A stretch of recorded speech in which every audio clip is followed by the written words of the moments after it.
അല്ലാഹു അല്ലാതെ ഒരു ഖലീൽ എനിക്കുണ്ടാകുമായിരുന്നുവെങ്കിൽ ലത്തഖൽതു അബൂബക്കറിൻ ഖലീല, ഞാൻ അത്രമേൽ സ്നേഹിക്കുന്ന ആളാണ് അബൂബക്കർ സിദ്ദീഖ് റളിയല്ലാഹു അൻഹു. പക്ഷേ എൻ്റെ ഖലീൽ അല്ലാഹുവാണ്, അല്ലാഹുവിനെ ഞാൻ തിരഞ്ഞെടുത്തു കഴിഞ്ഞു. വലാകിൻ ഉഖുവത്തുൽ ഇസ്ലാമി വമവദ്ദതുഹു, എന്നാൽ ഇസ്ലാമിനുള്ളിൽ കിടക്കുന്ന സ്നേഹവും സഹോദര്യവും അതിലേറ്റവും വലുത് ഞാൻ നൽകുന്നത് എൻ്റെ അബൂബക്കറിനാണ്, സിദ്ദീഖ് റളിയല്ലാഹു അൻഹുവിനാണ്. ലാ യബ്ഖയന്ന ഫിൽ മസ്ജിദി ബാബുൻ ഇല്ലാ ബാബ അബീ ബക്കറിൻ. മസ്ജിദ് നബവിയെ കുറിച്ച് നബി തങ്ങൾ പറയുകയാണ് സല്ലല്ലാഹു അലൈഹി വസല്ലം, വഫാത്തിനോട് അടുത്തു പോകുന്ന ഹബീബിന്റെ അവസാന ദിവസങ്ങളിലാണ് ഇത് പറയുന്നത്. മസ്ജിദ് നബവിയുടെ എല്ലാ വാതിലുകളും അടയ്ക്കണമേ, ഇല്ലാ ഖൗഖത അബീ ബക്കറിൻ, സിദ്ദീഖ് റളിയല്ലാഹു അൻഹു കടന്നു വരുന്ന ഒരു വാതിലുണ്ട്, ആ വാതിൽ നിങ്ങൾ അടക്കരുത്. സിദ്ദീഖ് തങ്ങളുടെ ബാബ് നിങ്ങൾ അടക്കരുത്. ബാബു സിദ്ദീഖ് ഇന്നും ബാബു സലാമിലേക്ക് കയറുമ്പോൾ ബാബു ജിബ്രീൽ, ഇപ്പുറത്തെ ബാബു സിദ്ദീഖ് റളിയല്ലാഹു തആല അൻഹു. നബി തങ്ങളോട് സലാം പറയുന്ന സല്ലല്ലാഹു സലാം പറയാൻ കയറി ചെല്ലുന്ന ആ ബാബിന്റെ നേരെ ഇടത് ഭാഗം ബാബു സിദ്ദീഖ്, ആ വാതിൽ അടക്കരുത് എന്ന് നബി തങ്ങൾ പറഞ്ഞു സല്ലല്ലാഹു അലൈഹി വസല്ലം. എന്നോട് ഏറ്റവും കൂടുതൽ എനിക്ക് ഏറ്റവും കൂടുതൽ കടപ്പാടുള്ളത് സിദ്ദീഖ് തങ്ങളോടാണ്. ആരെല്ലാം എനിക്ക് ഉപകാരം ചെയ്തിട്ടുണ്ടോ അവർക്കെല്ലാം ഞാൻ തിരിച്ചുപകാരം ചെയ്തിട്ടുണ്ട്. എന്റെ സിദ്ദീഖ് തങ്ങൾക്കൊഴികെ ഫഇന്നഹു ലാ യുകാഫിഉഹു അലൈഹാ ഇല്ലല്ലാഹ്, സിദ്ദീഖ് എന്നവർ എനിക്ക് ചെയ്തിരുന്ന ഉപകാരങ്ങൾക്ക് അല്ലാഹുവാണ് പകരം കൊടുക്കുന്നത്, എന്നെ കൊണ്ടാവില്ല എന്ന് അഷ്റഫുൽ ഖൽഖ് സല്ലല്ലാഹു അലൈഹി വസല്ലം. അങ്ങനത്തെ ഒരു മഹാത്മാവ് ഖലീഫയാകുന്നതിന് മുമ്പ് ഒരു പാവപ്പെട്ട വീട്ടിലെ പെണ്ണുങ്ങൾക്ക് അവരുടെ ആടിന്റെ പാല് കറന്നു കൊടുത്തിരുന്നു സിദ്ദീഖ് റളിയല്ലാഹു അൻഹു. ആ പെൺകുട്ടി പറയാൻ തുടങ്ങി, അൽആന ലാ യഹ്ലിബു ലനാ അഗ്നാമ ദാരിനാ, ഇനി ഒരിക്കലും സിദ്ദീഖ് റളിയല്ലാഹു അൻഹു ഖലീഫയായി കഴിഞ്ഞ ഈ നേരം ഇനി ഒരിക്കലും നമ്മുടെ ആടിനെ വന്ന് പാല് കറന്നു തരില്ലല്ലോ, അതിന് സാധ്യമാകുമോ എന്ന് ഒരു പെൺകുട്ടി, ആ വീട്ടിലെ പെൺകുട്ടി ചോദിച്ചത് സിദ്ദീഖ് റളിയല്ലാഹു അൻഹുവിന്റെ ചെവിയിലെത്തി. ബലാ ലഉംരി ലഅഹ്ലിബന്നഹാ ലക്കും, തീർച്ചയായും മോളെ തെറ്റിദ്ധരിക്കണ്ട, നിങ്ങളുടെ പാല് കറക്കാൻ, നിങ്ങളുടെ ആടിന്റെ പാല് കറക്കാൻ ഞാൻ വന്നിരിക്കും.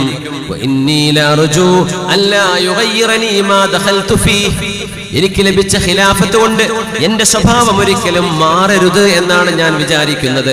അതുകൊണ്ട് ഖലീഫയായതിന്റെ പേരിൽ നിങ്ങളുടെ വീട്ടിൽ ഞാൻ ഇനി വരില്ല എന്ന് നിങ്ങൾ വിചാരിക്കരുത്.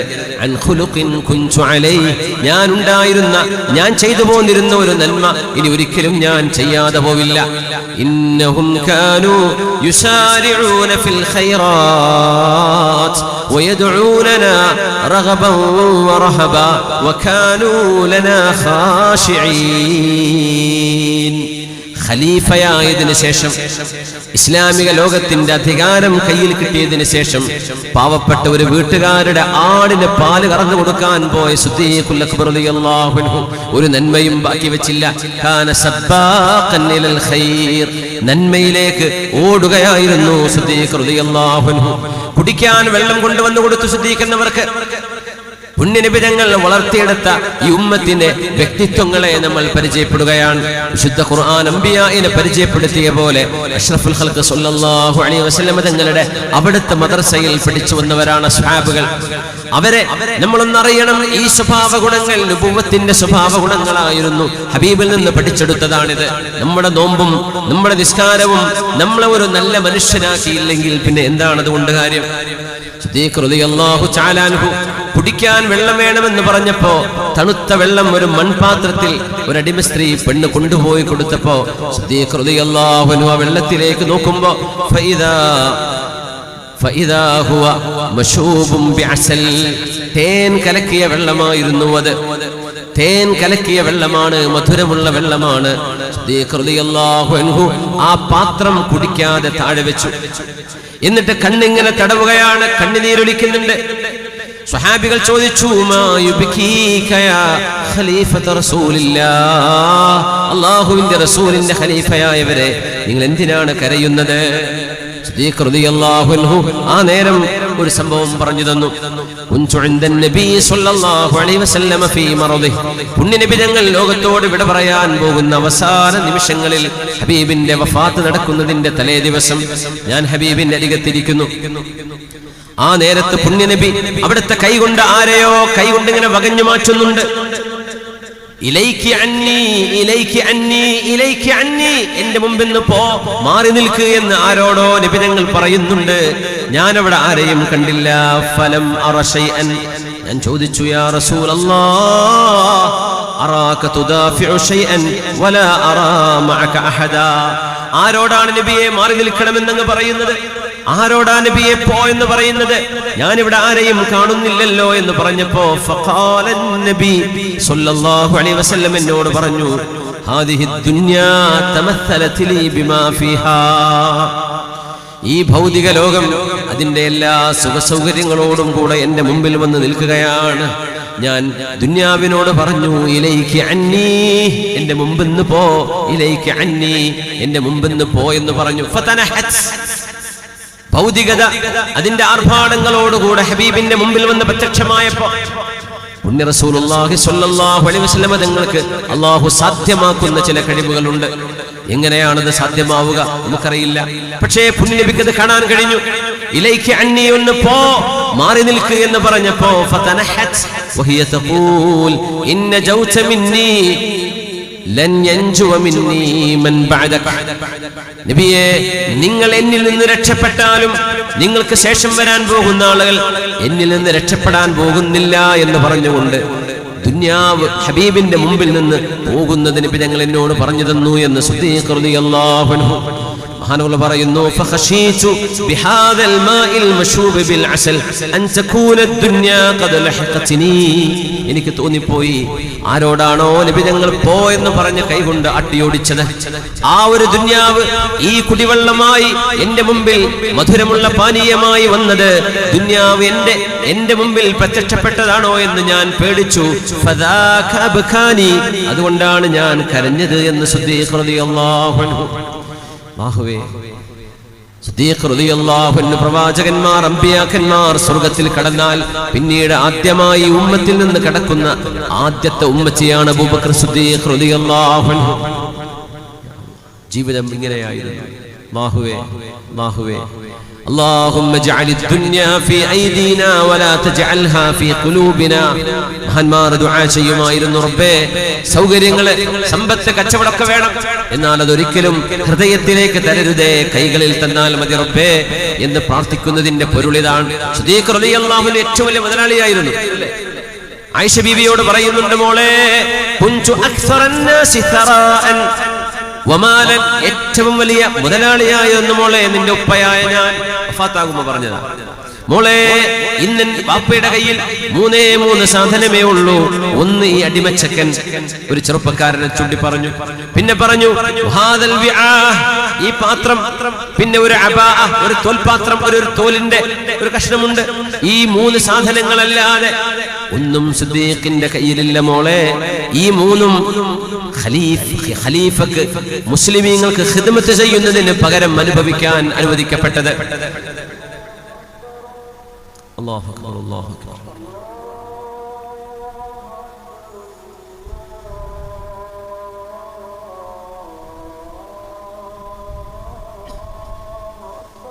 അല്ലാഹു അക്ബർ, അല്ലാഹു അക്ബർ.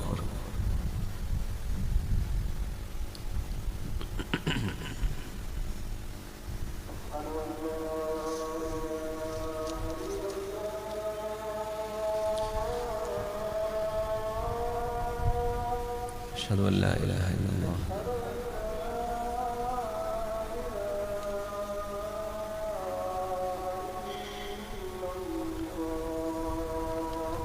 أشهد أن لا إله إلا الله.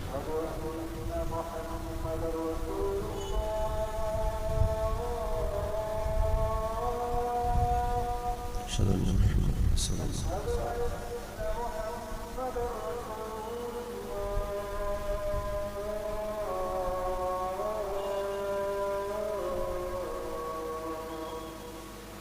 محمد رسول الله.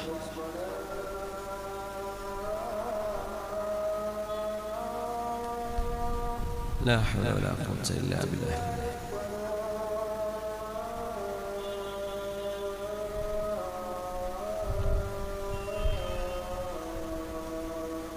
لا حول ولا قوة إلا بالله.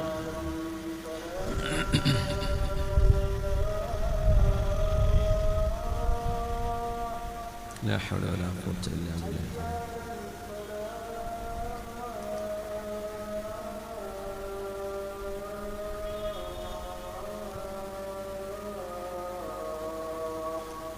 لا حول ولا قوة إلا بالله.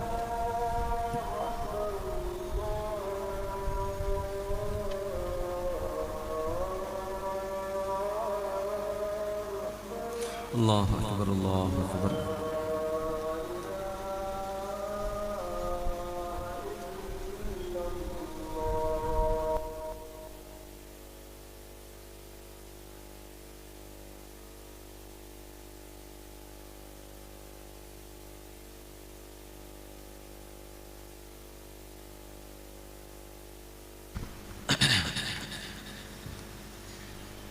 അൽഹംദുലില്ലാഹ്. ബാങ്ക് വിളിച്ചു കഴിഞ്ഞാൽ ബാങ്കിന്റെ ശേഷമുള്ള ദുആ ചൊല്ലിക്കഴിഞ്ഞാൽ വജബത്ത് ലഹു ശഫാഅത്തി, അവർക്ക് ഹബീബായ നബി തങ്ങളുടെ ശഫാഅത്ത് ഉണ്ടാകുന്നതാണ്. അതുകൊണ്ട് എല്ലാവരും അത് ചൊല്ലിയിട്ടുണ്ടാവും. മക്കളൊക്കെ പഠിപ്പിക്കണം. അല്ലാഹു സുബ്ഹാനഹു വ തആല സ്വർഗ്ഗത്തിന് ഒരുപാട് അസ്ബാബുകൾ വെച്ചിരിക്കുകയാണ്, ഒരുപാട് കാരണങ്ങൾ. ഓരോന്നിനും അല്ലാഹു തആല സ്വർഗ്ഗത്തിൽ കുറഞ്ഞതൊന്നും തരുന്നില്ല. അതാണ് വലിയ അത്ഭുതം. സ്വർഗ്ഗത്തിലെ ഏറ്റവും ചെറിയ പ്രതിഫലം കിട്ടുന്ന ആള് മൻ യംശി ഫീ മുൽക്കി അൽഫൈ സന, സ്വന്തം പറമ്പിൽ 2000 കൊല്ലം നടന്നാലും തീരാത്തത്ര സ്ഥലം സ്വർഗ്ഗത്തിലെ ഏറ്റവും ചെറിയ കൂലിയുള്ള കിട്ടുന്ന. മൻ യംശി ഫീ മുൽക്കിഹി അൽഫൈ സന, 2000 കൊല്ലം നടന്നാലും മൂപ്പരുടെ പറമ്പ് തീരൂല. അതാണ് സ്വർഗത്തിലെ ഏറ്റവും ചെറിയ സൗകര്യം അല്ലാഹു നൽകുന്ന ആൾക്ക് കിട്ടുന്നത്. അപ്പൊ സ്വാലിഹീങ്ങളും ശുഹദാക്കളും ആലിമീങ്ങളും സുദ്ദീഖീങ്ങളും അംബിയാഇന്റെ ഒക്കെ അവസ്ഥ എന്തായിരിക്കും? മാഷാ അല്ലാഹ്. اللهم ادخلنا الجنة مع الأبرار. أشهد أن لا إله إلا الله أستغفر الله أسألك الجنة وأعوذ بك من النار. أشهد أن لا إله إلا الله أستغفر الله أسألك الجنة وأعوذ بك من النار. أشهد أن لا إله إلا الله أستغفر الله أسألك الجنة وأعوذ بك من النار. اللهم اعتقني من النار وادخلني الجنة يا رب العالمين. اللهم اعتقني من النار وادخلني الجنة يا رب العالمين. اللهم اعتقني من النار وادخلني الجنة يا رب العالمين. اللهم إنك عفو تحب العفو فاعف عني. اللهم إنك عفو تحب العفو فاعف عني. اللهم إنك عفو تحب العفو فاعف عني. നമ്മുടെ പരിപാടിയുടെ അവസാനത്തിലേക്ക് എത്തുമ്പോൾ നമ്മുടെ ആസാമിലെ വലിയൊരു പ്രൊജക്ട് മഹാനായ ബാപ്പുട്ടി ഹാജി അവറുകളുടെ തുടങ്ങി വെച്ചത്, അതിൻ്റെ തുടർ പരിപാടികൾ നടന്നുകൊണ്ടിരിക്കുകയാണ്.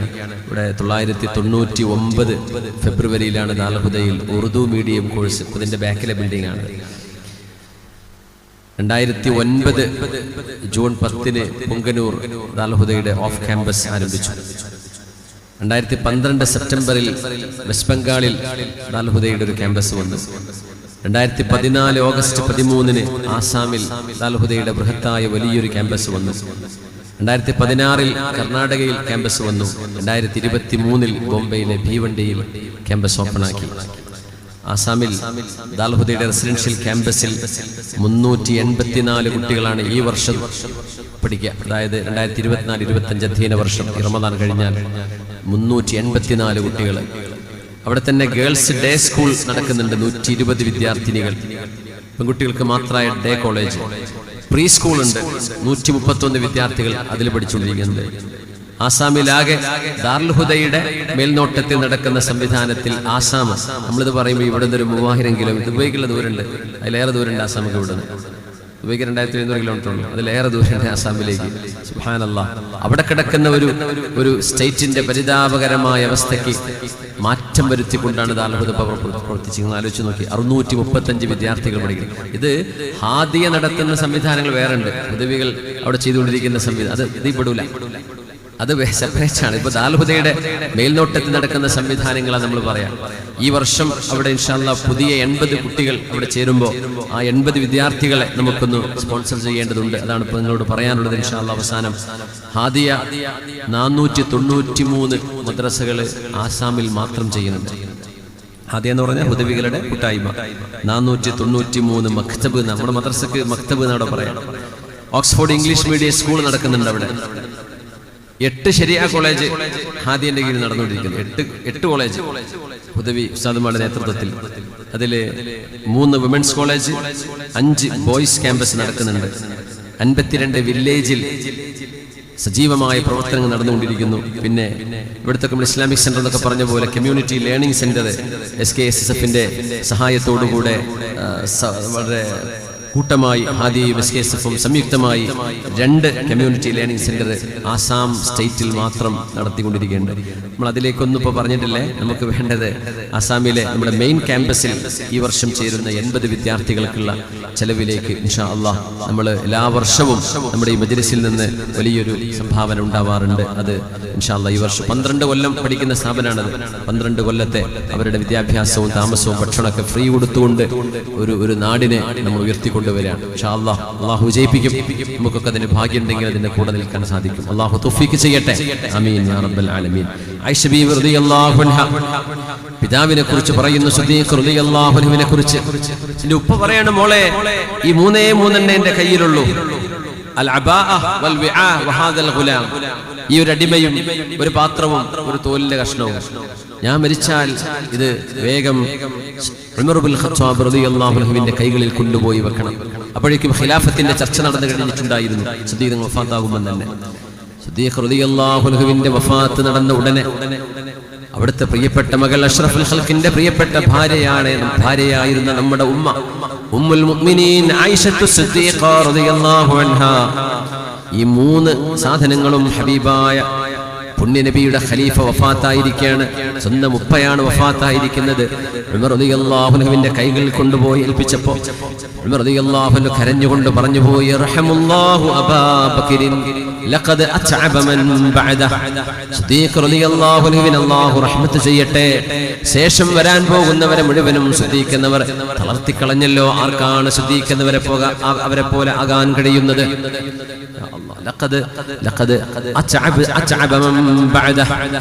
സ്വന്തം പരിചാരകൻ ഒരു ചെറുപ്പക്കാരൻ ഭക്ഷണം കൊണ്ടുപോയി കൊടുക്കുമ്പോ സിദ്ദീഖ് റളിയല്ലാഹു അൻഹു എപ്പോഴും ചോദിക്കും, എവിടുന്നാണ്. ഒരു ദിവസം വിശപ്പിന്റെ കാഠിന്യം കൊണ്ട് സിദ്ദീഖ് എന്നവർ ചോദിക്കാൻ മറന്നുപോയി.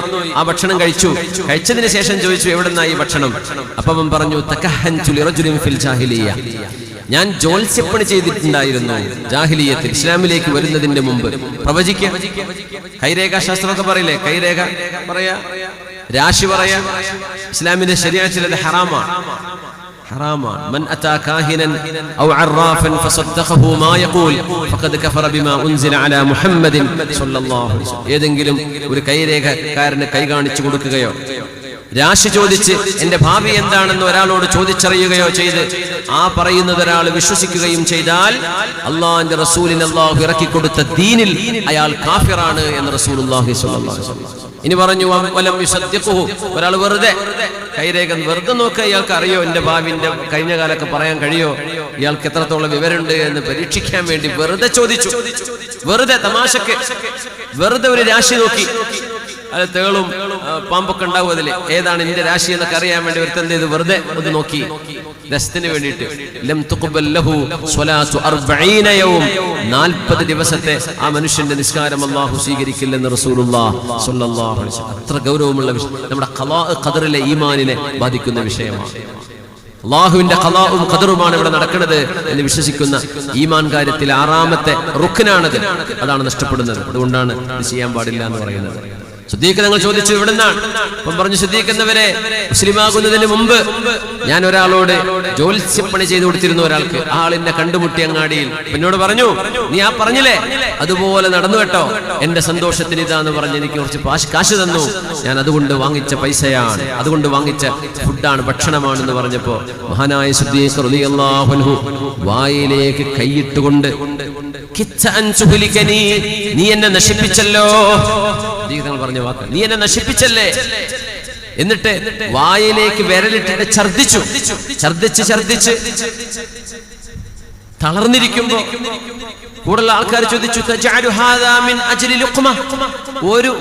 ഒറ്റ ഭക്ഷണം കഴിച്ചതിനാണോ സിദ്ദീഖ് എന്നവരെ നിങ്ങൾ ഇങ്ങനെ ഛർദിച്ച് ബുദ്ധിമുട്ടാകുന്നത്? ലൗലം തഖ്റുജ് ഇല്ലാ മഅ റൂഹി ലഅഖ്റജ്തുഹാ. അതെ അതെ അതെ, ജോത്സ്യപ്പണി ചെയ്ത് കിട്ടിയ ഈ പൈസയാണ് എന്റെ വയറ്റിലേക്ക് പോയത്, അതിന്റെ ഭക്ഷണമാണ് ഞാൻ കഴിച്ചത്. അല്ലാഹുവിന് ഇഷ്ടമല്ല. എന്റെ റൂഹ് അങ്ങോട്ട് പോന്നാലേ ആ ഭക്ഷണം പുറത്തു വരൂ എങ്കിൽ പോലും ഞാൻ എന്റെ റൂഹ് വരാനാണ് ഇഷ്ടപ്പെടുന്നത്, ആ ഹറാം എന്റെ വയറ്റിലേക്ക് നിൽക്കരുത് എന്ന് പറഞ്ഞ സിദ്ദീഖുൽ അക്ബർ റളിയല്ലാഹു അൻഹു. നിസ്കാരവും നോമ്പൊക്കെ നമ്മൾ കൊണ്ടു നടക്കുമ്പോഴേ നമ്മുടെ സമ്പത്തിലും കച്ചവടത്തിലും പൈസയിലും ഹലാലും ഹറാമിന്റെയും സൂക്ഷ്മത എത്രത്തോളം പാലിക്കുന്നുണ്ട് എന്ന് ആലോചിക്കേണ്ട സമയമാണ്. ഹൽ ജറബ്തഹു ബിദ്ദീനാരി വദ്ദിർഹം. ഉമർ റളിയല്ലാഹു അൻഹു ചോദിക്കുമായിരുന്നു, ഒരു മനുഷ്യന്റെ സ്വഭാവ ഗുണങ്ങൾ നോക്കുമ്പോഴേ ആ മനുഷ്യരുമായി നിങ്ങൾ ദീനാർ ദിർഹമിന്റെ ഇടപാട് ചെയ്തിട്ടുണ്ടോ എന്ന് ചോദിക്കുമായിരുന്നു. സിദ്ദീഖ് റളിയല്ലാഹു അൻഹുവിന്റെ ഈ സൂക്ഷ്മത നമ്മൾ ഇതിനോട് ചേർത്ത് വെക്കുകയാണ്. ഹിജ്റ 13 ഹബീബായ നബി തങ്ങളോടൊപ്പം കിടക്കാനുള്ള ഭാഗ്യമുണ്ടായി സിദ്ദീഖ് എന്നവർക്ക്. ഭയങ്കര അത്ഭുതമാണ്. സിദ്ദീഖ് റളിയല്ലാഹു അൻഹു വഫാത്താകുന്നത് 63-ാമത്തെ വയസ്സിൽ, തങ്ങൾക്ക് 63 വയസ്സ്. ഉമർ റളിയല്ലാഹു അൻഹു വഫാത്താകുമ്പോൾ ഉമർ തങ്ങൾക്കും 63 വയസ്സാണ്. ആ 3 പേരാണ് അവിടെ കിടക്കുന്നത്. 3 പേർക്കും 63 വയസ്സ്. യാ അല്ലാഹ്, ഇതൊരു മുസാദഫയാണെന്ന് പറയാൻ പറ്റുമോ? അള്ളാഹുവിന്റെ ചില തദ്ബീറുകളും അള്ളാഹുവിന്റെ ഇടപെടലുകളുമല്ലേ ഇത്. 3 പേരും ഒരേ വയസ്സുള്ളവർ. സുബ്ഹാന ജല്ല ജലാലു. ഹകദാ യദ്ഖുലു സലാസത്തുൽ ജന്ന. നമ്മൾ 3 പേരും ഇങ്ങനെ സ്വർഗ്ഗത്തിലേക്ക് കടക്കുമെന്ന് തോളിൽ കൈവച്ചുകൊണ്ട് ഹബീബ് പറയുമായിരുന്നു. സിദ്ദീഖ് എന്നവരൊരു ഭാഗത്ത്, ഉമർ റളിയല്ലാഹു അൻഹു പുറത്ത്. ആ ഒരു സൗഭാഗ്യം ഇന്ന് നമ്മൾ റൗദയിൽ ചെന്ന് സലാം പറയുമ്പോൾ ഹുനസ്സലാമു അലാ റസൂലില്ലാഹ്, ഹബീബായ നബിയോട് ഇവിടെയാണ് സലാം പറയേണ്ടത്. ഇപ്പുറത്ത് ഹുനസ്സലാമു അലാ സയ്യിദിനാ അബീ ബക്കറിൻ, ഹുനസ്സലാമു അലാ സയ്യിദിനാ ഉമർ ബിൻ ഖത്താബ്. 3 പേർക്ക് നമുക്ക് സലാം പറയാൻ പറ്റും. അവർ 3 പേരും ഒരുമിച്ച് എന്തൊരു സൗഹൃദത്തിലാണ് ജീവിച്ചത്, എന്ത് പ്രകാശമാണ് അവർ ലോകത്തിന് കൈമാറിയത് എന്ന് ഓർത്തു നോക്ക്. ഉമർ റളിയല്ലാഹു തആല അൻഹു അഷ്റഫുൽ ഖൽഖിന്റെ മദ്രസയിൽ നിന്ന് പഠിച്ചു വന്ന ഹബീബിന്റെ മാതൃകാ പുരുഷൻ, പുണ്യനബി ഉമ്മത്തിന് കൈമാറിയ ഖലീഫ അല്ലെങ്കിൽ ഉസ്വ. തങ്ങൾ പറയുമായിരുന്നു, എന്റെ കാലശേഷം ലൗകാന ബഅദി നബിയുൻ ലകാന ഉമർ ബിൻ ഖത്താബ്. ഒരു പ്രവാചകൻ എന്റെ കാലശേഷം ഒരു നബി വരുമായിരുന്നുവെങ്കിൽ ആ പ്രവാചകൻ ഉമർ റളിയല്ലാഹു അൻഹു ആകുമായിരുന്നു. രോഗം വന്നപ്പോഴേ ഡോക്ടർ പറഞ്ഞു തേൻ കുടിക്കണമെന്ന്. ഉമർ റളിയല്ലാഹു അൻഹു മിമ്പറിൽ കയറി ജനങ്ങളോട് എല്ലാവരോടും വരാൻ വേണ്ടി പറഞ്ഞു. അന്ന് വെള്ളിയാഴ്ച ഖുതുബക്ക് മാത്രമല്ല ഖലീഫമാർ മിമ്പറിൽ കയറാം. എന്തെങ്കിലും അത്യാവശ്യമായ വിഷയങ്ങൾ ഉമ്മത്തിനെ അറിയിക്കാനുണ്ടെങ്കിൽ അവര് മിമ്പറിൽ കയറിയിട്ടാണ് സംസാരിക്കുക.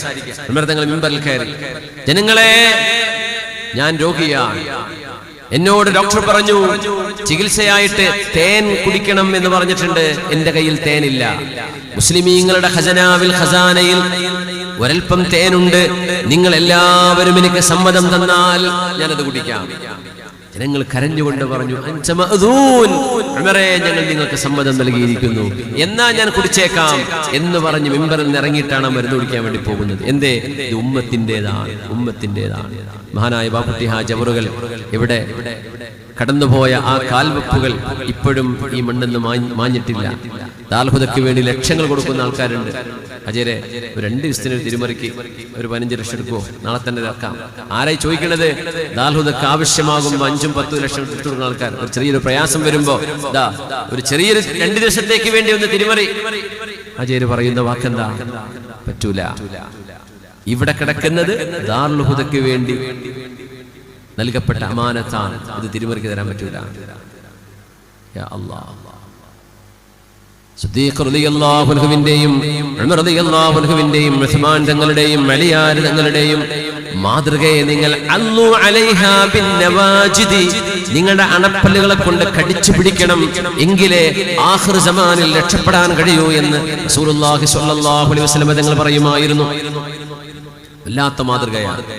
സ്വന്തം മകൻ അബ്ദുല്ലാഹി ഇബ്നു ഉമർ റളിയല്ലാഹു അൻഹു, അബ്ദുല്ലാഹി ഇബ്നു ഉമർ എന്നവരെ ഉമർ തങ്ങൾ വരുമ്പോ മോൻ അബ്ദുല്ലാഹി ഉമർ എന്നവര് മാംസം തിന്നുകൊണ്ടിരിക്കുകയാണ്, ഇറച്ചി തിന്നുകൊണ്ടിരിക്കുകയാണ്. ഇറച്ചി എന്ന് അവിടെ പറയുമ്പോൾ ഒന്നുകിൽ ഒട്ടകമായിരിക്കും അല്ലെങ്കിൽ ആട്ടിറച്ചിയായിരിക്കും. സാധാരണ അങ്ങനെയാണ് ഉണ്ടാവുക.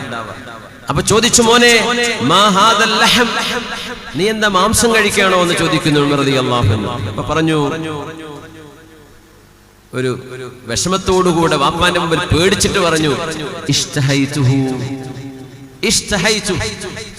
ആഗ്രഹം തോന്നി മാംസം തിന്നണമെന്ന്, അപ്പൊ തിന്നതാന്ന് പറഞ്ഞു.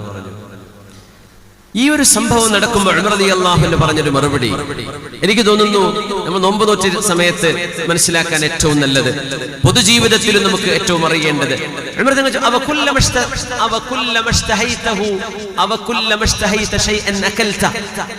അല്ല അബ്ദുള്ള, നിനക്ക് ആഗ്രഹമുള്ളത് മുഴുവൻ നീ പോയി തിന്നാറാണോ പതിവ് എന്ന് ചോദിച്ചു. എന്നിട്ട് പറഞ്ഞു, കഫാ ബിൽ മർഇ സർഫൻ അൻ യഅകുല കുല്ലമാ യശ്തഹി. ഒരു മനുഷ്യൻ ചെയ്യുന്ന ഏറ്റവും വലിയ ധൂർത്ത് തിന്നണമെന്ന് തോന്നുന്നത് മുഴുവൻ പോയി തിന്നലാണ് എന്ന് ഉമർ ഇബ്നുൽ ഖത്താബ് റളിയല്ലാഹു അൻഹു. എന്റെ കാലശേഷം ഒരു പ്രവാചകൻ ഉണ്ടാകുമായിരുന്നെങ്കിൽ അത് ഉമറാണ് എന്ന് നബി തങ്ങൾ പറഞ്ഞ മഹാനായി പറയുന്നത്. നിങ്ങൾക്ക് ആഗ്രഹമുള്ളതൊക്കെ പോയി തിന്നാണോ എന്ന് ചോദിക്കുക. നമ്മൾ ചോദിക്കട്ടെ, ഒരു റെസ്റ്റോറന്റ് കോഴിക്കോടിൽ ഓപ്പണായി എന്ന് പറഞ്ഞാൽ ഇവിടുന്ന് ബസ്സുകാരി അല്ലെങ്കിൽ വണ്ടി എടുത്ത് പോകുന്നുണ്ട് അല്ലെ? എന്തിന്? അവിടുത്തെ കറി കഴിക്കാൻ, അവിടുത്തെ ഒരു പ്രത്യേക ഡിഷ് കഴിക്കാൻ. നിങ്ങളിങ്ങനെ ആഗ്രഹിക്കുന്നത് മുഴുവൻ തിന്നാണോ? ഒരു മനുഷ്യൻ ചെയ്യുന്ന ഏറ്റവും വലിയ ധൂർത്ത്,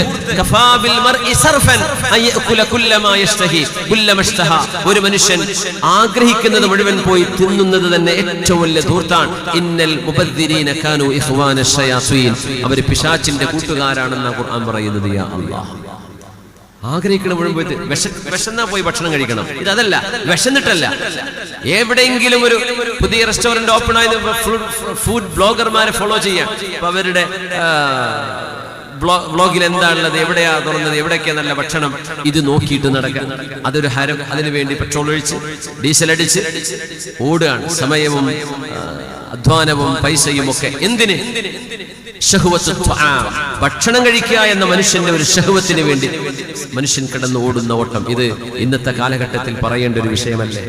ഉമർ റളിയല്ലാഹു അൻഹുവിന്റെ ഈ വാക്ക് എനിക്ക് തോന്നുന്നു 21-ാം നൂറ്റാണ്ടിലെ ഈ ഉമ്മത്തിലെ കേരളീയ മുസ്ലിമീങ്ങളോട് പറയുന്ന പോലെ, കഫാ ബിൽ മർഇ സർഫൻ, അബ്ദുള്ള, ആഗ്രഹം തോന്നിയപ്പോൾ നീ തിന്നല്ലേ മാംസം? നിനക്കറിയോ ഈ തോന്നുന്നത് മുഴുവൻ പോയി തിന്നൽ ഒരു മനുഷ്യൻ ചെയ്യുന്ന ഏറ്റവും വലിയ ധൂർത്താണ്. നിനക്കറിയുമോ മോനെ?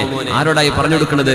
മുത്തബിഉസ് സുന്നഹ്, ഹബീബായ നബി തങ്ങളുടെ ഹബീബിന്റെ ഒരുപാട് ഹദീസുകൾ നമുക്ക് പറഞ്ഞു തന്ന സ്വഹാബിയായ ഉമർ തങ്ങളുടെ മോൻ അബ്ദുല്ലാഹി ഇബ്നു ഉമർ റളിയല്ലാഹു അൻഹുമാ. യാ അല്ലാഹ്, രാത്രികാലങ്ങളിൽ 12 മണി കഴിഞ്ഞാൽ, പിന്നെ റമദാനൊക്കെ ആയതുകൊണ്ട് പ്രത്യേകിച്ചും ഇഫ്താർ കഴിഞ്ഞ് പിന്നെ സഹരി സുഹൂറിന്റെ വാങ്ങൊടുക്കണവരെ സജീവമായും റെസ്റ്റോറന്റുകളിൽ ഇരുന്ന് റോഡ് സൈഡുകളിൽ രാവുകൾ സജീവമാക്കുകയാണ്. ഇഹ്യാഉൽ ലൈൽ ബിത്തആം. പരിതാപകരമാണ്. ഈ ഉമ്മത്തിന്റെ ആരോഗ്യം നശിച്ചുകൊണ്ടിരിക്കുകയാണ്. രാത്രിയിലെ ഈ അമിത ഭക്ഷണം. അശാ മഗ്രിബ് നിസ്കാരത്തോട് കൂടെ കഴിക്കണം എന്ന് പഠിപ്പിച്ച സുന്നത്താണ് ഹബീബിന്റേത്. രാത്രി ഭക്ഷണം മഗ്രിബോട് കൂടെ കഴിക്കണം. നോമ്പുണ്ടെങ്കിൽ മഗ്രിബിന്റെ ഇഫ്താറോടുകൂടെ മഗ്രിബ് കഴിഞ്ഞാൽ കഴിക്കുക. നോമ്പില്ലേ, അസ്തമയത്തിന്റെ തൊട്ടടുത്ത് മഗ്രിബ് കൊടുക്കുന്നതിന് മുമ്പ് കഴിക്കുക എന്നല്ലാതെ രാത്രിയിൽ 10 മണിക്കും 12 മണിക്കും 2 മണിക്കും പോയിട്ട് പൊറാട്ടയും ബീഫും കഴിക്കലല്ല നമ്മുടെ ചര്യ. എത്രയോ ടർഫിലൊക്കെ കളിക്കുന്ന കുട്ടികൾ കാണാം. രാത്രി കുഴപ്പമില്ല, നിസ്കാരം കളാക്കാതെ ഒരു ഹലാലായ ഒരു കളി കളിക്കുന്നു, അവർക്കൊക്കെ മറിച്ചിട്ട് കുഴപ്പമൊന്നുമില്ല. പക്ഷെ അവസാനം ഒരു ഭക്ഷണം കഴിക്കാൻ പോക്കുണ്ട്. ആ കളിച്ചത് മുഴുവൻ ബാത്തിലാക്കി പിന്നെ എന്നിട്ട് പോയി കിടന്നുറങ്ങാണ്. സുബഹി നിസ്കാരം പോലും ഉണ്ടാവില്ല ചിലപ്പോൾ. ഇതെല്ലാം കഴിച്ചിട്ട് അവസാനം കുറെ പൊറാട്ടയും കഴിച്ചിട്ട് പോയി കിടന്നുറങ്ങുന്നത്. ഇതൊക്കെ ഒരുപാട് കാലറി ബേൺ ചെയ്തിട്ട് എത്ര അൺഹെൽത്തിയാണിത്. രാത്രികാലങ്ങളിൽ റെസ്റ്റോറന്റ് തുറക്കാത്ത രാജ്യങ്ങളുണ്ട്. രാത്രി ഭക്ഷണം കിട്ടൂല. 8 മണി കഴിഞ്ഞാൽ ഒരു റെസ്റ്റോറന്റ് ഓപ്പൺ ആവില്ല. അങ്ങനത്തെ രാജ്യങ്ങളുണ്ട്. എത്ര നല്ല സിസ്റ്റമാണെന്നറിയോ? മുസ്ലിം ഉമ്മത്ത് ആരോഗ്യം ശ്രദ്ധിക്കണമെന്ന് പുണ്യനബി പറഞ്ഞത് സല്ലല്ലാഹു അലൈഹി വസല്ലം.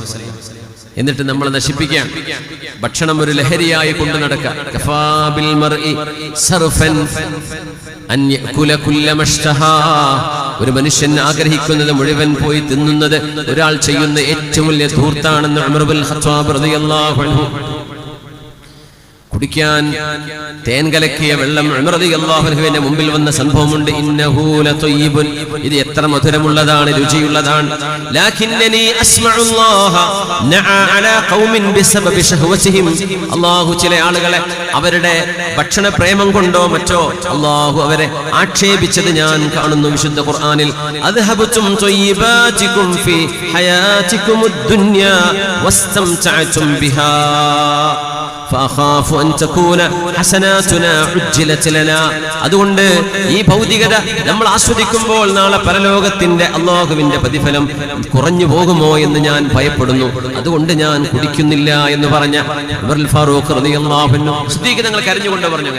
ഹഫ്സ ബീവി ഉമർ റളിയല്ലാഹു അൻഹുവിന്റെ മകള് മഹാനായ അമീറുൽ മുഅ്മിനീൻ ഉമർ റളിയല്ലാഹു അൻഹുവിന്റെ ദേഹത്ത് 12ഓളം തുന്നുള്ള കുപ്പായം കണ്ടപ്പോ ബീവി പറഞ്ഞു, ഉപ്പാ, കിസ്റയും കൈസറും അങ്ങേക്ക് കീഴടങ്ങിയിരിക്കുകയാണ്.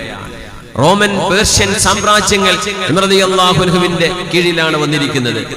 അമീറുൽ മുഅ്മിനീനാണ് ഉപ്പാ, നിങ്ങളെ പഴയ ഉമറല്ല, നിങ്ങളെ കാണാൻ വേണ്ടി ലോക രാജ്യങ്ങളിലെ ആൾക്കാർ വരുന്നുണ്ട്.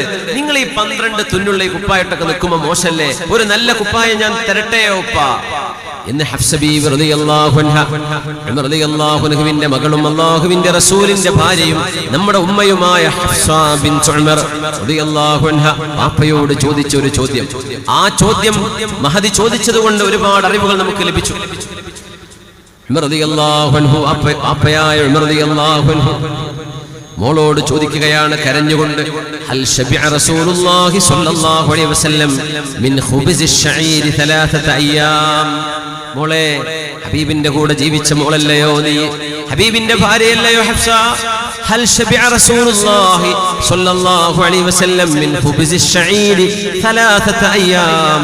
3 ദിവസം പുണ്യനബി ബാർലിയുടെ റൊട്ടി, ഗോതമ്പിന്റെ റൊട്ടി മുതലാളിമാരെ തിന്ന, ബാർലിയാണ് പാവപ്പെട്ടവർ തിന്ന, ബാർലിയുടെ റൊട്ടി കൊണ്ട്, ഷഈറിന്റെ റൊട്ടി കൊണ്ട് നബി തങ്ങൾ 3 ദിവസം തുടർച്ചയായിട്ട് വയറ് നിറച്ച് ഭക്ഷണം കഴിച്ചിട്ടുണ്ട്. മോളെ, എപ്പോഴെങ്കിലും ഉണ്ടാവും അതിഥിയായി പോകുമ്പോഴോ മറ്റോ. 3 ദിവസം പുണ്യനബി 3 ദിവസം തുടർച്ചയായി നബി തങ്ങൾ ബാർലി റൊട്ടി കൊണ്ട് ഭക്ഷണം കഴിച്ചിട്ടുണ്ടോ? റസൂലുള്ളാഹി തങ്ങൾ വയറ് നിറച്ച് ഭക്ഷണം കഴിച്ചിട്ടുണ്ടോ? ലാ യാ അബതി, ഇല്ല ഉപ്പാ.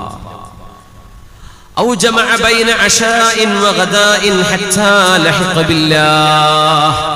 നമ്മൾ കേരളക്കാർ കേൾക്കേണ്ട സംഭവമാണ്. ഔ ജമഅ ബൈന അശാഇൻ വഗദാഇൻ ഹത്താ ലഹിഖ ബില്ലാഹ്. രാത്രിയിലും ഉച്ചക്കും പുണ്യനബി തങ്ങൾ ഉച്ചഭക്ഷണവും രാത്രി ഭക്ഷണവും വഫാത്താകുന്നവരെ നബി തങ്ങൾ ഒരു ദിവസം 2 ഭക്ഷണം കഴിച്ചിട്ടുണ്ടോ എന്ന് ചോദിച്ചു ഹഫ്സ ബീവിയോട് റളിയല്ലാഹു തആല അൻഹ. ഉച്ചഭക്ഷണവും രാത്രി, ഉച്ചയ്ക്ക് തന്നെ ഒരു പ്ലേറ്റ് ചോറ്, 1 അല്ല 2 പ്ലേറ്റ് ചിലപ്പോ, രാത്രിയും അങ്ങനെ തന്നെ. എന്നിട്ട് പോയി കിടന്നുറങ്ങുന്നവരാ നമ്മൾ. അതുകൊണ്ട് ഡയബറ്റിക് പേഷ്യൻസ് ഒരുപാട് കൂടിക്കൊണ്ടിരിക്കുകയാണ് അല്ലേ. പുണ്യനബി തങ്ങൾ ഉച്ചയ്ക്കൊരു ഭക്ഷണം മെയിൻ കോഴ്സ് കഴിച്ചാൽ പിന്നെ ഒരു ഭക്ഷണം കഴിക്കൂല എന്നതിനർത്ഥം മുഴുവനായിട്ടുള്ള ഒരു വലിയ ഭക്ഷണം ജീവിതത്തിൽ ഒരു ദിവസം ഒരിക്കലേ നബി തങ്ങൾ കഴിച്ചിട്ടുള്ളൂ എന്ന് സ്വല്ലല്ലാഹു അലൈഹി വസല്ലം. തങ്ങള് ഉച്ചയ്ക്കും രാത്രിയും മെയിൻ കോഴ്സ് നബി തങ്ങൾ കഴിച്ചിട്ടില്ല. അപ്പൊ ഖഫീഫായിട്ട്, ഉച്ചക്ക് നന്നായി കഴിച്ചിട്ടുണ്ടോ, രാത്രി വളരെ കുറച്ചു മതി. ഉച്ചക്ക് തീരെ കഴിച്ചിട്ടില്ലേ, എന്നാൽ പിന്നെ വൈകുന്നേരം ഭക്ഷണം കുറച്ച് ഹെവി ആയാലും കുഴപ്പമില്ല. അങ്ങനെയല്ലാതെ 2 നേരം പുണ്യനബി കഴിച്ചിട്ടുണ്ടോ മോളെ എന്ന് ഉമർ റളിയല്ലാഹു അൻഹു ഹഫ്സ ബീവിയോട്. ലാ യാ അബതി, ഇല്ല ഉപ്പാ. അതഅലമീൻ അന്ന റസൂലുള്ളാഹി സ്വല്ലല്ലാഹു അലൈഹി വസല്ലം ലബിസ ജുബ്ബതൻ മിൻ സൂഫിൻ ഫലറുബ്ബമാ ഹക്ക ജിൽദഹു മിൻ കസറതി ഖുശൂനതിഹാ.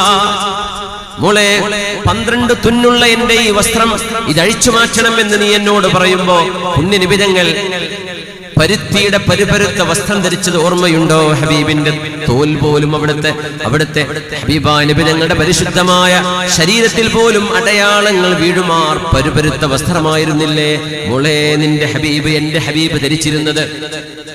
നഅം യാ അബതി. ثم صاح റളിയല്ലാഹു അൻഹു ഉറക്കെ കരഞ്ഞു. എന്നിട്ട് പറഞ്ഞു, ഇനി ഒരിക്കലും ഒരു രുചിയുള്ള ഭക്ഷണം ഉമർ കഴിക്കൂല, ഒരു മിനിമുരുത്ത വസ്ത്രവും ഉമർ ധരിക്കുകയില്ല. 2 ഭക്ഷണം തീന്മേശയിൽ ഉമർ എന്നവർ തിന്നൂല മോളെ. ഇല്ലൽ മിൽഹ വസ്സൈത്, ഉപ്പും എണ്ണയും ഒഴികെ. അത് രണ്ട് കറിയായിട്ടാണ് നിങ്ങൾ കാണുന്നത്. ഇത് രണ്ട് സാധനമാണല്ലോ, എണ്ണയും ഉപ്പും. അന്ന് റൊട്ടിയിൽ കൂട്ടുന്ന അന്നത്തെ കറിയാണത്. നിഅമൽ ഇദാം അൽ ഖല്ല് എന്ന് നബി തങ്ങൾ സല്ലല്ലാഹു അലൈഹി വസല്ലം തങ്ങൾ സുർക്കയെ കുറിച്ച് പറഞ്ഞു. സുർക്ക അന്നത്തെ ഒരു കറിയായിട്ടാണ് കൂട്ടുക. അത് ഭക്ഷണത്തിലേക്ക് കൂട്ടിക്കഴിക്കാനുള്ളത് എന്നല്ലാതെ ഒരു വെജിറ്റബിൾ, ഒരു ചിക്കൻ, ഒരു മട്ടൻ, ഒരു ബീഫ് ഇതെല്ലാം കൂടെ നിരത്തി വെച്ചിട്ടുള്ള ഭക്ഷണ രീതി ഉമറിന് പറ്റൂല മോളെ. ഉമർ എന്നവർ ഒരു ഭക്ഷണമേ കഴിക്കൂ. എങ്ങനെ? രണ്ട് കറി വേണ്ട, ഒരു ഉപ്പിന്റെ കൂടെ എണ്ണയും ഒഴികെ, അത് രണ്ടെണ്ണം കൂടെ കൂടേണ്ടി വരും. അല്ലാതെ രണ്ട് വിഭവങ്ങൾ ഉമർ എന്നവർ ഇനി കഴിക്കില്ല മോളെ.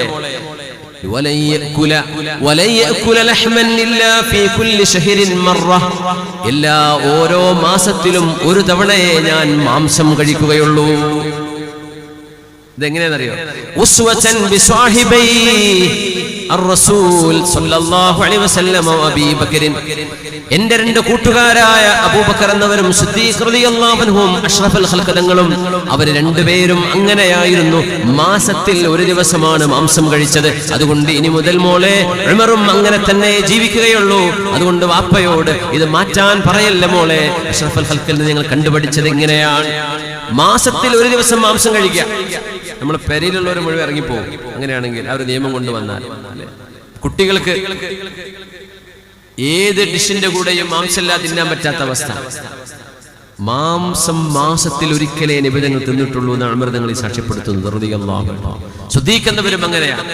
മദീനത്തെ മാംസം വിൽക്കുന്ന കടയുടെ മുമ്പിൽ ചാട്ടവാറ് കൊണ്ട് പിടിച്ചു നിന്ന ആളാണ് ഉമർ ഫാറൂഖ് റളിയല്ലാഹു അൻഹു. ഇന്നലെ മാംസം വാങ്ങിപ്പോയ ആള് പിറ്റേ ദിവസം മാംസം വാങ്ങിക്കാൻ വന്നാൽ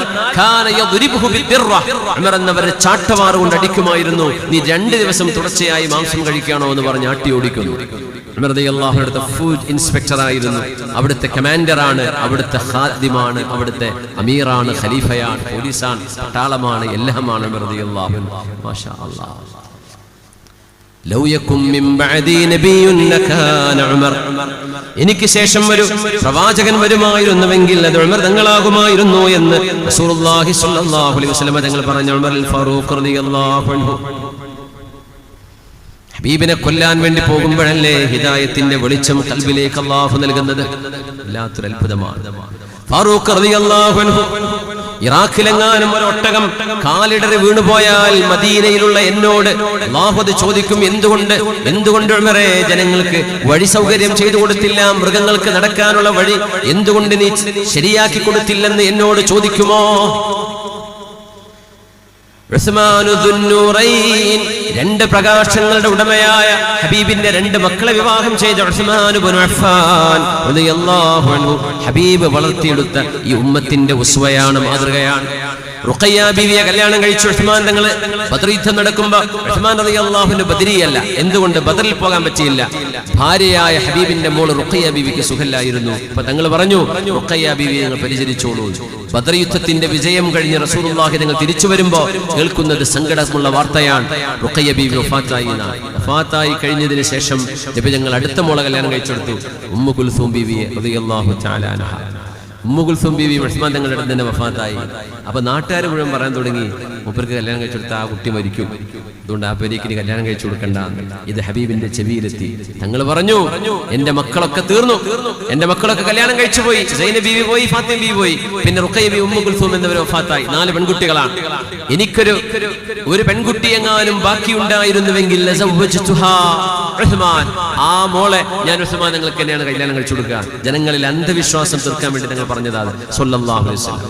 ഉസ്മാൻ ഇബ്നു അഫ്ഫാൻ റളിയല്ലാഹു അൻഹു വല്ലദീ തസ്തഹീ മിൻഹു മലായികത്തുർ റഹ്മാൻ, കാരുണ്യവാനായ അല്ലാഹുവിന്റെ മലക്കുകൾ പോലും നാണിച്ചു പോകുമായിരുന്നു ഉസ്മാൻ എന്നവരെ. ഒരുപാട് സംഭവ ചരിത്രങ്ങളുണ്ട്. ഉസ്മാൻ തങ്ങള് ഹബീബിന്റെ വീട്ടിലേക്ക് കയറി വരുമ്പോ നബി തങ്ങൾ ഒരു മുണ്ടെടുത്ത് കിടക്കുകയാണ് അവിടെ. അപ്പൊ കാലിന്റെ മുട്ട് വരെ ഒന്ന് പൊക്കി വെച്ചിട്ടുണ്ട്. അബൂബക്കർ സിദ്ദീഖ് എന്നവരെ കടന്നു വന്നു, തങ്ങൾ അങ്ങനെ തന്നെ കടന്നു. ഉമർ എന്നവരും വന്നു, അങ്ങനെ തന്നെ. ഉസ്മാൻ എന്നവര് വരെയെന്ന് കണ്ടപ്പോ തങ്ങൾ എണീറ്റ് ആ തുണിക്കൊന്ന് താഴ്ത്തി, ഔറത്ത് കാണിച്ചതല്ല, കാൽ മുട്ടിന്റെ താഴെയുള്ള ഭാഗമാണ് കാണുന്നത്. പക്ഷെ ഉസ്മാൻ എന്നവര് വരെയെന്ന് പറഞ്ഞപ്പോ നബി തങ്ങളുടെ പുതിയാപ്പിളയാണ് ഉസ്മാൻ എന്നവര്. നബി തങ്ങൾ വസ്ത്രം കെട്ട് എണീറ്റ് റെഡിയാക്കി കുടഞ്ഞ പൊന്നാര നബി, എന്റെ വാപ്പ വന്നു, അങ്ങനെ തന്നെ കടന്നു. ഹഫ്സന്റെ ഉപ്പ വന്നു ഉമർ റളിയല്ലാഹു അൻഹു, അപ്പോഴങ്ങൾ അങ്ങനെ തന്നെ കടന്നു. ഇപ്പൊ ഉസ്മാൻ ഞങ്ങൾ വരുമ്പോ എന്തേ എണീറ്റെന്നൊക്കെ ശരിയാക്കണം. മോളെ, അള്ളാഹുവിന്റെ മലക്കുകൾ പോലും ലജ്ജിക്കുന്ന തലതാഴ്ത്തുന്ന ഈ ഉസ്മാൻ എന്നവരെ കാണുമ്പോ ഞാൻ ഇങ്ങനെ കടക്കാൻ പറ്റുമോ എന്ന് ചോദിച്ചു റസൂലുള്ളാഹി സ്വല്ലല്ലാഹു അലൈഹി വസല്ലം. ഇശ്തറാ ഉസ്മാനുൽ ജന്നത മർറതൈൻ, 2 തവണയാണ് ഉസ്മാൻ എന്നവരെ സ്വർഗ്ഗം വാങ്ങിച്ചത്. അബൂ ഹുറൈറ നിങ്ങൾ പറയാം, ഇശ്തറാ ഉസ്മാനുൽ ജന്നത മർറതൈൻ, 2 തവണ ഉസ്മാൻ എന്നവർ സ്വർഗ്ഗം വാങ്ങിച്ചു. കാശുണ്ടായിരുന്നു, മുതലാളിയാണ്. എങ്ങനെ? മൻ ഹഫറ ബിഅറ റൂമ ഫലഹുൽ ജന്ന മൻ ജഹസ ജൈശൽ ഉസ്റതി ഫലഹുൽ ജന്ന. ഹബീബായ നബിയുടെ 2 പ്രഖ്യാപനം. മദീനയിൽ ജൂതന്റെ കൈവശത്തിലുണ്ടായിരുന്ന ഒരു കിണർ, ആ വെള്ളം സുലഭമാണ്. കിണറ്റിൽ നല്ല സുലഭമായ വെള്ളമുണ്ട്. മുസ്ലിമീങ്ങൾക്ക് വെള്ളത്തിന് ക്ഷാമമുണ്ട്. തങ്ങൾ ആഗ്രഹിച്ചു റൂമ കിണർ മുസ്ലിമീങ്ങൾക്ക് ഒന്ന് വാങ്ങിക്കിട്ടണം. ഉസ്മാനെ, മൻ ഹഫറ ബിഅറ റൂമ ഫലഹുൽ ജന്ന. ഉസ്മാൻ തങ്ങൾ ഇരിക്കുന്ന സദസ്സിനോടാ തങ്ങൾ പറഞ്ഞത്, റൂമാ കിണർ ആരാണോ നമുക്ക് വേണ്ടി വാങ്ങിക്കുന്നത് അവർക്ക് സ്വർഗമാണ്. ഉസ്മാൻ തങ്ങൾ നേരെ പോയി ജൂതനോട് ചോദിച്ചു, എത്രയാണ് വില? പകുതി എനിക്ക് വേണം. കിണറിന്റെ പകുതി വാങ്ങിച്ചു. പകുതിക്ക് വില പറഞ്ഞത് 12,000 ദിർഹമാണ്. 12,000 ദിർഹം ഉസ്മാൻ തങ്ങൾ എടുത്തു കൊടുത്തു. മുസ്ലിമീങ്ങൾ മുഴുവൻ വന്ന് കുടിക്കാൻ തുടങ്ങി. ജൂതന്റെ വെള്ളം പിന്നെ ആരും വാങ്ങിക്കുന്നില്ല. മുപ്പര് വെള്ളം വിൽക്കുകയായിരുന്നു. അപ്പൊ ജൂതൻ വന്നിട്ട് പറഞ്ഞു, ഉസ്മാൻ എന്ത് പരിപാടിയാണ്? നിങ്ങൾ ആ പകുതി വാങ്ങിച്ചതുകൊണ്ട് എന്റെ പകുതി 4 വെള്ളം എടുക്കണില്ല, എനിക്ക് ഒരു വരുമാനം ഇല്ലാണ്ടായി പോയി. ഉസ്മാൻ നിങ്ങൾ അങ്ങോട്ട് ചോദിച്ചു, എന്നാ പിന്നെ ആ പകുതി കൂടെ ഞാൻ വാങ്ങിച്ചോട്ടെ. അയാൾ ഇങ്ങോട്ട് പറയാൻ നിന്നില്ല. അതേന്ന് പറഞ്ഞു. അങ്ങനെ 8,000 ദിർഹം കൊടുത്തിട്ട് ആ പകുതിയും വാങ്ങിച്ചു. അങ്ങനെ 20,000 ദിർഹമിന് ഒരു കിണർ മദീനക്കാർക്ക് വാങ്ങിച്ചു കൊടുത്തു ഉസ്മാൻ ഇബ്നു അഫ്ഫാൻ റളിയല്ലാഹു അൻഹു. അതാണ് ആദ്യം ചെയ്തത്. പിന്നെ ജയ്ഷുൽ ഉസ്റ, തബൂക്കിലേക്ക് പോകുന്ന സൈന്യം, ഹബീബിന്റെ വഫാത്തിന്റെ തൊട്ടു മുമ്പ് തങ്ങൾ സംബന്ധിച്ച യുദ്ധമാണ് തബൂക്ക്. തബൂക്കിലേക്ക് പോകുമ്പോൾ മൻ ജഹസ ജയ്ഷൽ ഉസ്റ ഫലഹുൽ ജന്ന എന്ന് പറഞ്ഞപ്പോൾ റസൂലുള്ളാഹി തങ്ങൾക്ക് വേണ്ടി 300 ബഈരിൻ ബിഅഹ്ലാസിഹാ വഅഖ്സാബിഹാ യാ റസൂലല്ലാഹ്, നബിയേ 300 ഒട്ടകം സർവ്വ സാമഗ്രികളോടും കൂടെ എന്റെ വകയാണ്. 300 ഒട്ടകം. മദീനയിൽ ക്ഷാമം വന്നൊരു കാലമുണ്ട്. മഹാനായ സിദ്ദീഖ് റളിയല്ലാഹു അൻഹുവിന്റെ കാലത്ത് ആകാശത്ത് നിന്ന് മഴ പെയ്യാതെ വന്നു, വലിയ ക്ഷാമമുണ്ടായി. സിദ്ദീഖ് തങ്ങൾ ആകെ 2 വർഷമാണ് ഖിലാഫത്ത് ചെയ്തത്. അതിൽ 1 വർഷം ക്ഷാമമായിരുന്നു. അന്ന് ഉസ്മാൻ എന്നവരുടെ 100 ഒട്ടകങ്ങൾ സിറിയയിൽ നിന്ന് ഭക്ഷണവുമായി വന്നപ്പോ ആ 100 ഒട്ടകപ്പുറത്തുള്ള മുഴുവൻ സാധനങ്ങളും ഉസ്മാൻ ഇബ്നു അഫ്ഫാൻ എന്നവരെ 1-ന് 10 തരുന്ന അല്ലാഹുവിനെ ഞാൻ വിറ്റിരിക്കുന്നു. ഫഹിയ സദഖത്തുൽ ലിഫഖറാഇൽ മദീന, മദീനയിലെ മിസ്കീൻമാർക്ക് ഇത് സദഖയാണെന്ന് പ്രഖ്യാപിച്ച ആളാണ് ഉസ്മാൻ ഇബ്നു അഫ്ഫാൻ റളിയല്ലാഹു അൻഹു. വലിയ ദാനത്തിന്റെ മഹാ ഉദാഹരണമായി വിലസിച്ച മഹാനവറുകൾ. വഫാത്താകുന്നത് ഖുർആൻ ഓതിക്കൊണ്ടിരിക്കെ നോമ്പുകാരനായിരുന്നു. തലേന്ന് സ്വപ്നം കണ്ടു. ഹബീബായ നബി തങ്ങളും ഉമർ റളിയല്ലാഹു അൻഹു സിദ്ദീഖ് എന്നവരും ഒരുമിച്ചിരുന്ന് നോമ്പ് തുറക്കുന്നു. ഉസ്മാൻ തങ്ങൾ ഭക്ഷണത്തോടടുത്ത് വന്നിരിക്കുമ്പോ അല്ലാഹുവിന്റെ ഹബീബിന്റെ മറുപടി, ഉസ്മാനേ ലം യഅനി ലക ബഅദ, സമയമായില്ല ഉസ്മാൻ. തുഫ്തിറു ഇൻദനാ ഗദൻ, നാളെ നിങ്ങൾ നോമ്പ് തുറക്കുന്നത് ഞങ്ങളുടെ അടുത്താണ്, സ്വർഗ്ഗത്തിലാണ് നോമ്പ് തുറക്കുന്നത്. ആ പിറ്റേ ദിവസമാണ് ഉസ്മാൻ തങ്ങൾ വഫാത്താകുന്നത്. നോമ്പുകാരനായി, റമദാനല്ല സുന്നത്തായ നോമ്പായിരുന്നു. ഉസ്മാൻ ഇബ്നു അഫ്ഫാൻ റളിയല്ലാഹു അൻഹുവിനെതിരെ ഫുസ്താത്തിൽ നിന്ന്, ഈജിപ്തിൽ നിന്ന്, ഇറാഖിലെ ബസ്രയിൽ നിന്ന് രാഷ്ട്രീയ പോരാളികൾ ഉസ്മാൻ റളിയല്ലാഹു അൻഹുവിനെ വധിക്കാൻ വേണ്ടി ഇരച്ചു വരുമ്പോ മഹാനവറുകൾ വീടിന്റെ കാവൽ നിന്നിരുന്ന സ്വഹാബികളോട്, താബിഈകളോട് മുഴുവൻ പറഞ്ഞു, എല്ലാവരും പൊയ്ക്കോളൂ, ആരും എനിക്ക് വേണ്ടി ചോര ചിന്തരുത്, അവരെന്നെ കൊല്ലാൻ വേണ്ടി വരാൻ, ഞാൻ മരിക്കുമെന്ന് എനിക്കറിയാം, അതുകൊണ്ട് നിങ്ങൾ ആരും അതിന്റെ കൂടെ മരിക്കരുത്. നിർബന്ധിച്ചപ്പോൾ സ്വഹാബികളൊക്കെ മാറി കൊടുത്തു. വീട്ടിലേക്ക് കയറി വരികയാണ് ശത്രുക്കൾ. ഉസ്മാൻ റളിയല്ലാഹു അൻഹു ഭരണം ദുരുപയോഗം ചെയ്തു എന്ന ആരോപണവുമായി മഹാനവറുകൾ വഹുവ മിൻഹു ബരീ, നിരപരാധിയായ ഹബീബിന്റെ 2 പെൺമക്കളെ വിവാഹം ചെയ്ത ദുന്നൂറൈൻ, 2 പ്രകാശത്തിന്റെ ഉടമയെ ദാരുണമായി കൊല ചെയ്തിട്ടുണ്ട്. ഉസ്മാൻ തങ്ങളുടെ വഫാത്ത് എന്ന് പറയുന്നത് അറബ് ലോകത്തിനറിയാത്ത കൊലപാതകമാണ്. അങ്ങനത്തെ ഒരു ഖത്ലൻ ശനീഅൻ എന്ന ചരിത്രം പറയുന്ന മോശപ്പെട്ട കൊലപാതകമാണ് അവർ ചെയ്തത്. ഉസ്മാൻ തങ്ങളെ ഖുർആൻ ഓതിക്കൊണ്ടിരിക്കുമ്പോൾ, സൂറത്തുൽ അറാഫ് തുറന്നു വെച്ച് ഓതിക്കൊണ്ടിരിക്കുമ്പോഴല്ലേ ഉസ്മാൻ എന്നവർ വഫാത്താകുന്നത്. അവർ കയറി വരുമ്പോ ഉസ്മാൻ എന്നവരുടെ ഭാര്യയുണ്ട്, നായില ബിൻത് ഫറാഫിസ. ഉസ്മാൻ തങ്ങളുടെ ജീവിതത്തിൽ മനസ്സമാധാനത്തിന്റെ വലിയൊരു കാരണം മഹദിയാണ്. നായില ബീവി ബനൂ കിലാബ് ഗോത്രക്കാരിയാണ്, നല്ല കവയത്രിയാണ്, സ്ഫുടമായ ഭാഷയിലേ സംസാരിക്കുകയുള്ളൂ. അവര് ഉസ്മാൻ എന്നവരെ വിവാഹം ചെയ്യുന്നത് ഉസ്മാൻ എന്നവർ പ്രായമായതിനു ശേഷമാണ്. ഉസ്മാൻ എന്നവരെ കല്യാണം കഴിക്കാൻ വേണ്ടി നായില ബീവിയെ ബനൂ കിലാബ് ഗോത്രക്കാർ അങ്ങ് തിഹാമയിൽ നിന്ന് ഇങ്ങോട്ട് മദീനയിലേക്ക് കൊണ്ടുവന്നിരിക്കുകയാണ്. അങ്ങനെ ബീവി അവിടെ വീട്ടിൽ വന്ന് ഉസ്മാൻ തങ്ങളുടെ മുഖാമുഖം വന്നിരിക്കുന്നു. കല്യാണത്തിന്റെ ആദ്യത്തെ ദിവസമാണത്. ഉസ്മാൻ റളിയല്ലാഹു അൻഹു റഫഅ ഖലൻസുവതഹു അൻ റഅസിഹി, തലയിൽ നിന്ന് തൊപ്പി വെക്കുന്ന പതിവന്നുണ്ടെന്ന് മനസ്സിലായി. ഉസ്മാൻ എന്നവർ തൊപ്പിയെടുത്തപ്പോ കഷണ്ടിലൊക്കെ സന്തോഷമുള്ള കാര്യമാണ് ഈ പറയാൻ പോണത്. അപ്പോ ഉസ്മാൻ റളിയല്ലാഹു അൻഹു ഈ കഷണ്ടി പെണ്ണ് കണ്ടല്ലോ, ഭാര്യ കഷണ്ടി കാണുകയാണ്. ഉസ്മാൻ തങ്ങൾ പറഞ്ഞു, ലാ യഹൂലന്നകി മാ തറൈന മിൻ സ്വലഇ ഫഇന്ന തഹ്തഹു മാ തുഹിബ്ബീൻ. നായില, എന്റെ ഈ കഷണ്ടി കണ്ടിട്ട് നീ പേടിക്കണ്ടട്ടോ. എന്റെ ഭർത്താവിന് മുടിയില്ല എന്ന് പറഞ്ഞ്, കഷണ്ടിയാണെന്ന് പറഞ്ഞ് എന്നോട് ഇഷ്ടക്കുറവൊന്നും തോന്നണ്ടേ. ഫഇന്ന തഹ്തഹു മാ തുഹിബ്ബീൻ, ഈ തലന്റെ ഉള്ളിലെ നിനക്ക് ഇഷ്ടമുള്ളതൊക്കെ ഉണ്ട് കേട്ടോ എന്ന് പറഞ്ഞു. എന്റെ സ്വഭാവവും എന്റെ പെരുമാറ്റവും ഒക്കെ നിനക്ക് ഇഷ്ടമാവും, എന്റെ ബുദ്ധിയും എന്റെ കഴിവൊക്കെ. ഈ ഇത് കണ്ടിട്ട് നീ എന്ത് ചെയ്യണ്ട, കഷണ്ടി കണ്ടിട്ട് എന്നോടൊരു ഇഷ്ടക്കുറവൊന്നും തോന്നണ്ട കേട്ടോ എന്ന് പറഞ്ഞു. അപ്പൊ മഹദി ഒന്നും മിണ്ടിയില്ല, മിണ്ടാണ്ടിരുന്നു. അപ്പോൾ ഉസ്മാൻ തങ്ങൾ പറഞ്ഞു, ഇമ്മ അൻ തഖൂമി ഇലൈഹി വ ഇമ്മ അൻ നഖൂമ ഇലൈകി. നായില, നിങ്ങളെ ഞാൻ അവിടെ വന്ന് കൈപിടിച്ചു കൊണ്ടുവരണോ, അല്ല നിങ്ങൾ എന്റെ അടുത്തേക്ക് ഇങ്ങോട്ട് വരുന്നോ എന്ന് ചോദിച്ചു. ഇത് പറഞ്ഞപ്പോ നായില ബീവി സംസാരിച്ചു. ബിസ്മില്ലാഹ് വസ്സലാത്തു വസ്സലാമു അലാ റസൂലില്ലാഹ്. നായില ബീവി സ്വഹാബിയത്തല്ല, താബിഇയത്താണ്. ഒരുപാട് സ്വഹാബിയത്തുകളെ കണ്ട് വളർന്ന മഹദിയാണ്. അങ്ങനെ അവര് ഹംദും സ്വലാത്തൊക്കെ ചൊല്ലി ഒരു ചെറു പ്രഭാഷണം ഉസ്മാൻ തങ്ങളുടെ മുമ്പിൽ അവർ ചെയ്തിരുന്നു കാണാം. അമ്മാ ദകർത മിനസ് സ്വലാ, നിങ്ങളെ ഈ കഷണ്ടിയെ കുറിച്ച് പറഞ്ഞില്ലേ ഉസ്മാൻ എന്നവരെ? എന്റെ അഭിപ്രായം ഞാൻ പറയാം. ഫഇന്നീ മിൻ നിസാഇൻ അഹബ്ബു ബുഊലതിഹിന്ന ഇലൈഹിന്ന സാദത്തുസ് സുല. ഞാൻ വേറെ പെണ്ണുങ്ങളെ പോലെ എന്നെ വിചാരിക്കണ്ട, കഷണ്ടി ഇഷ്ടപ്പെടുന്ന പെണ്ണാണ് ഞാൻ. സ്വന്തം ഭർത്താക്കന്മാരിൽ നേതാക്കന്മാരായ കഷണ്ടിയുള്ളവരെ ഇഷ്ടപ്പെടുന്ന പെണ്ണാ ഞാൻ. ഇനി കഷണ്ടിയുള്ളവരൊക്കെ ഒരു നേതൃസ്ഥാനത്തേക്ക് വരും, അല്ലെങ്കിൽ നേതൃസ്ഥാനത്തേക്ക് വരുന്നവരിൽ അധികവും കഷണ്ടിയുള്ളവരാണ് എന്നൊക്കെ ഇതിന് സൂചന ഉണ്ട്. കുറെ വേൾഡ് ലീഡേഴ്സിന്റെ അടുത്ത് നോക്കിയാൽ കാണാൻ പറ്റും കഷണ്ടിയാണ്. നമ്മൾ മലയാളികൾ മുടിയൊക്കെ ചീവിക്കണ പോലെ ഇടങ്ങാറുണ്ടാവും. ഒന്ന് മൊട്ടയടിച്ചാൽ തന്നെ എന്തൊരു ഭംഗിയാണ്. മുടിയൊന്ന് മൊട്ടയടിക്കുന്നത് ഭയങ്കര ഭംഗി. കഷണ്ടിയൊക്കെ ഉണ്ടെങ്കിൽ പിന്നെ പകുതി ലാഭമാണ് ബ്ലേഡിന്, അത്രയും സൗകര്യമാണ്. അതങ്ങ് വെട്ടിത്തിളങ്ങുന്ന രീതിയിൽ ഒരു നേതൃപാടവം, ഒരു ലീഡർഷിപ്പ് ക്വാളിറ്റി അതിലുണ്ട്. അല്ലെങ്കിൽ അതിന്റെ ഒരു ഭംഗി, ഒരു നേതൃസ്ഥാനത്തിരിക്കുന്നവരുടെ ഭംഗിയാണ് അതിന്. അതുകൊണ്ട് ഉസ്മാൻ എന്നവരെ നേതാവായ കഷണ്ടിയുള്ള ആളുകളെ എനിക്ക് ഇഷ്ടമാണ്. അതുകൊണ്ട് നിങ്ങൾ അതിനെ പറ്റി ഒന്നും വിചാരിക്കണ്ട, എനിക്കത് ഇഷ്ടമാണ്. പിന്നെ നിങ്ങൾ പറഞ്ഞില്ലേ ഞാൻ ഇങ്ങോട്ട് വരണോ, നീ എന്റെ അടുത്ത് ഇങ്ങോട്ട് വരുന്നോ? ഞാൻ ഈ തിഹാമയിൽ നിന്ന് ഇങ്ങോട്ട് ഇത്രയും ദൂരം നടന്നു വന്നിട്ട് എന്റെ ഭർത്താവായ നിങ്ങൾ മുമ്പിൽ നിൽക്കെ ഒരു 2 അടി എനിക്ക് നടക്കാൻ എന്താണ് ഭാരം? അതുകൊണ്ട് ഞാൻ തന്നെ നിങ്ങളടുത്തേക്ക് വരാമെന്ന് പറഞ്ഞ് ഉസ്മാൻ എന്നവരെ വന്ന് വാരിപ്പുണർന്നു നായില ബീവി, നായില ബിൻത് ഫറാഫിസ റഹ്മത്തുള്ളാഹി തആല അലൈഹ. ഉസ്മാൻ റളിയല്ലാഹു അൻഹുവിന്റെ ജീവിതത്തിൽ വലിയ സ്നേഹം, വജഅല ബൈനകും മവദ്ദതൻ വറഹ്മ എന്ന് പറഞ്ഞ കാരുണ്യവും മഹബ്ബത്തും അല്ലാഹു ഇട്ടുകൊടുത്തൊരു മഹദിയായിരുന്നു അത്. നായില ബീവി അന്ന് ശത്രുക്കൾ ഉസ്മാൻ എന്നവരുടെ വീട്ടിലേക്ക് ഇരച്ചു കയറുമ്പോ നായില ബീവി റളിയല്ലാഹു അൻഹ മുടി അഴിച്ചിട്ടിട്ട് വീടിന്റെ വാതിൽക്കൽ നിന്നു. എന്തുകൊണ്ടെന്ന് പറഞ്ഞാൽ അന്ന് പെണ്ണുങ്ങളുടെ ഹുർമത്ത്, അവരുടെ പവിത്രതയെ പിച്ചിച്ചീന്തുന്ന സ്വഭാവം മുസ്ലിങ്ങൾക്കറിയില്ല. ഏതെങ്കിലും ഒരു പെണ്ണ് വീടിന്റെ വാതിൽക്കൽ നിന്നാൽ ആ വീട്ടിലേക്ക് ആരും ഇരച്ചു കയറൂല. നായില ബീവി റളിയല്ലാഹു അൻഹ കരഞ്ഞു. തന്റെ ഭർത്താവ് ഉസ്മാൻ റളിയല്ലാഹു അൻഹുവിനെ അവർ കൊല ചെയ്യാൻ പോവാണ്. അതുകൊണ്ട് ഖിമാർ അഴിച്ചു മാറ്റി മഹദി ഉസ്മാൻ എന്നവർക്ക് ജീവൻ രക്ഷിക്കാൻ വേണ്ടി മുടി അഴിച്ചിട്ടിട്ട് മുമ്പിൽ നിന്നു, വീടിന്റെ മുമ്പിൽ. പക്ഷേ ആ ദുഷ്ടന്മാർ അതുപോലും ഗൗനിച്ചില്ലെന്നാണ്. ഉസ്മാൻ എന്നവർ പറഞ്ഞു, മോളെ ഫലഉംരി ലദഖൂലുഹും അലയ്യ അഹ്വലു മിൻ ഹുർമതി ശഹരിക്, മോളെ